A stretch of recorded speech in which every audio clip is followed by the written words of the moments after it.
Hi friends, welcome to my channel. ఈ రోజు మరొక ఇంట్రెస్టింగ్ స్టోరీతో మేముందుకు వచ్చాను. ఒక ఊరిలో బాబు నిజం చెప్పిన వాళ్ళు నెమ్మదిగా ఒంటరిగా మారిపోయారు. ఎందుకంటే అందరికీ తీపి మాటలే నచ్చాయి. ఆ ఊరు పెద్దది కాదు, కానీ చాలా జీవంతో నిండిపోయి ఉండేది. ఆ ఊరిని స్వీట్ టాక్ ఊరు అని పిలిచేవారు. ఎందుకంటే అక్కడ ప్రతి ఒక్కరూ ఒకరితో ఒకరు మాట్లాడడం, కలిసి ఉండటం చాలా ఇష్టపడేవారు. మొదట్లో బాబు ఆ ఊరిలో ఒక ప్రత్యేకత ఉండేది. ఎవరైనా తప్పు చేస్తే వాళ్లకు సూటిగా చెప్పేవారు. ఎవరైనా మంచి పని చేస్తే వాళ్లను నిజంగా మెచ్చుకునేవారు. టొమాటో కాస్త స్ట్రైట్ ఫార్వర్డ్, ఇది కరెక్ట్ కాదు అని నేరుగా చెప్పేది. దోసకాయ కాంబ్ ఎక్స్ప్లెయిన్ చేసేది. క్యారెట్ లాజిక్ తో మాట్లాడేది. మొదట్లో ఇది అందరికీ ఉపయోగపడేది. ఊరు స్లోలీ ఇంప్రూవ్ అవుతూ ఉండేది.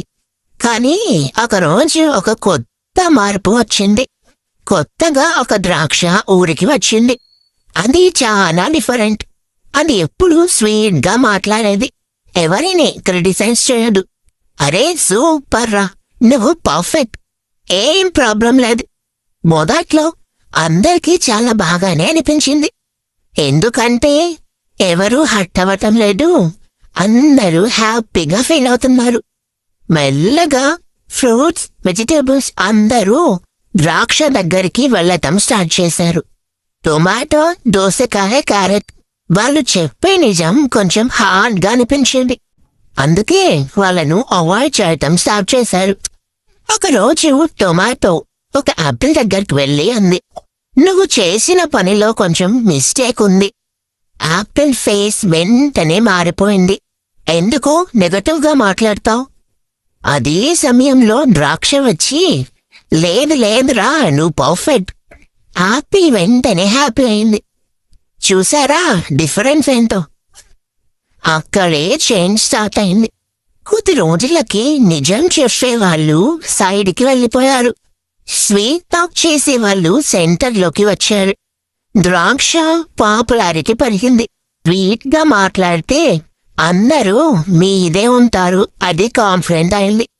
కానీ నిజం దాచిపెట్టడం వల్ల ప్రాబ్లమ్స్ స్లోలీ పెరుగుతాయి. ఇక్కడ అదే జరిగింది. కొంతకాలానికి ఊరిలో మిస్టేక్స్ చాలా పెరిగాయి. పనులు సరిగ్గా జరగటం లేదు, కానీ ఎవరు కరెక్ట్ చేయటం లేదు. ఎందుకంటే ఎవరూ ట్రూత్ చెప్పటం లేదు. యాపిల్ ఒకరోజు అలాంగా కూర్చుంది. అందరూ పర్ఫెక్ట్ అన్నారు, కానీ నేను చేసింది రాంగ్ అయింది. క్యారెట్ కూడా, నాకు ఎవరూ చెప్పలేదు, నేను ఇంప్రూవ్ అవ్వలేకపోయాను. అప్పుడే వాళ్ళకి అర్థమైంది, స్వీట్ వర్డ్స్ ఆల్వేస్ కరెక్ట్ కావు. ఊరిలో ఒక పెద్ద మీటింగ్ పెట్టారు. మన ప్రాబ్లమ్స్ ఎందుకు పెరిగాయి? అందరూ ఒకరిని చూసి ఒకరు చూస్తున్నారు. చివరికి ద్రాక్ష వైపు చూశారు. ద్రాక్ష స్లోగా ముందుకు వచ్చింది. నేను ఎవరిని హర్ట్ చేయకూడదు అని స్వీట్గా మాట్లాడాను, కానీ నేను నిజం చెప్పలేదు. అక్కడ సైలెన్స్ స్టార్ట్ అయింది. టొమాటో ముందుకు వచ్చింది. నిజం చెప్పటం కష్టం, కానీ అది చెప్పకపోతే మనం ఇంప్రూవ్ అవ్వలేము.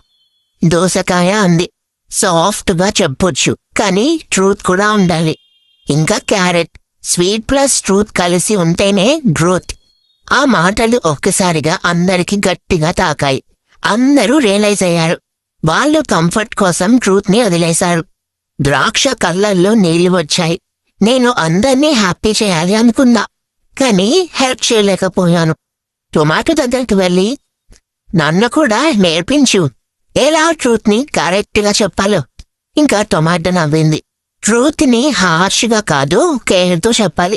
ఆ రోజు నుంచి ఊరిలో ఒక కొత్త మార్పు వచ్చింది. ఎవరు తప్పు చేసినా వాళ్లకు సాఫ్ట్ గా ట్రూత్ చెప్పటం స్టార్ట్ చేశారు. స్వీట్ వర్డ్స్ కూడా ఉన్నాయి, కానీ ట్రూత్ తో కలిసి ఉన్నాయి. కొద్ది రోజులకి ఊరు మళ్ళీ స్ట్రాంగ్ అయింది. మిస్టేక్స్ తగ్గాయి. ద్రాక్ష ఇప్పుడు మారింది.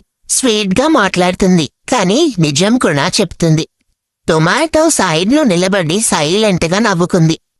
నిజం స్లోగా తెలుస్తుంది, కానీ పర్మనెంట్ గా తెలుస్తుంది. ఫైనల్ గా మోరల్ ఆఫ్ ది స్టోరీ ఏంటి అంటే, తీపి మాటలే కాదు బాబు, నిజమైన మాటలే మీకు మార్గం చూపిస్తాయి.